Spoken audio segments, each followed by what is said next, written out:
Imagine being a racing legend, a champion, only to find yourself struggling to adapt to a new era of the sport you love. That's the reality Brad Keselowski is facing with NASCAR's Next Gen car, and it's a challenge that's testing him both as a driver and as a team co-owner of Roush Fenway Keselowski RFK Racing. But here's where it gets controversial. While some see the Next Gen car as the future of NASCAR, others, like Keselowski, argue it's fundamentally changed the way racing is done, and not necessarily for the better.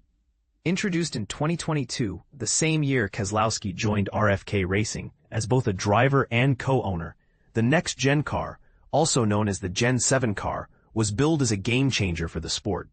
Yet, for Keselowski, it's been more of a hurdle than a triumph. With 35 Cup Series wins and a championship under his belt before 2022, Keselowski's success seemed almost guaranteed. But since joining RFK, he's secured just one win. That's been hard for me, he admits candidly, highlighting the emotional toll of this transition. The numbers don't lie. Keselowski's performance has been inconsistent at best. He's made the NASCAR Cup playoffs twice since 2022, finishing 8th in 2023 and 13th in 2024. His first season with RFK was his second worst as a driver, with a 24th place finish. This year, he's currently 20th in the standings with 6 races left, despite strong showings like 2 runner-up finishes and a 3rd place result. But this is the part most people miss. It's not just about the driver. It's about the car.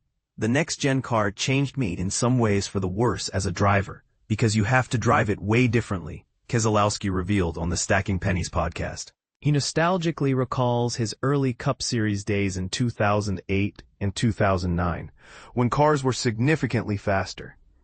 Back then, throttle control was everything. You could literally spin the tires off the corner, he reminisced. Now, you can't spin the tires on a restart. It's like driving an old pickup truck. And this is where it gets even more intriguing. The Next Gen car's design philosophy seems to favor brute force over finesse. You've got to just smash the pedal, Keselowski explained. That's been hard for me personally. But is this shift a step forward or a step back for NASCAR? That's a question dividing fans and drivers alike. The struggles aren't limited to Keselowski. His teammate Chris Buescher has also faced inconsistency, missing the playoffs in 2022 and 2024, despite a strong 7th place finish in 2023.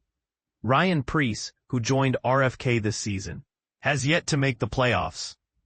This raises another controversial point. Is the Next Gen car leveling the playing field or creating new barriers for experienced drivers?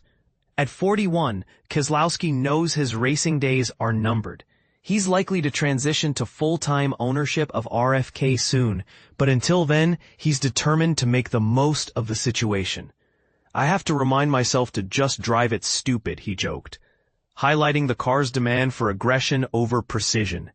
Keselowski, a self-proclaimed team horsepower advocate, is hopeful for NASCAR's rumored upgrade to increase the car's horsepower from 670 to 740 to 750 by 2026. It's going to be a bigger spacer, he explained, which could restore some of the throttle control he and others miss. But here's the bigger question. Will this change be enough to bring back the thrill of old-school racing? Or is NASCAR's future irrevocably tied to this new era? Keselowski's journey with the Next Gen car isn't just about his career. It's a reflection of the sport's evolution. And that's a debate worth having.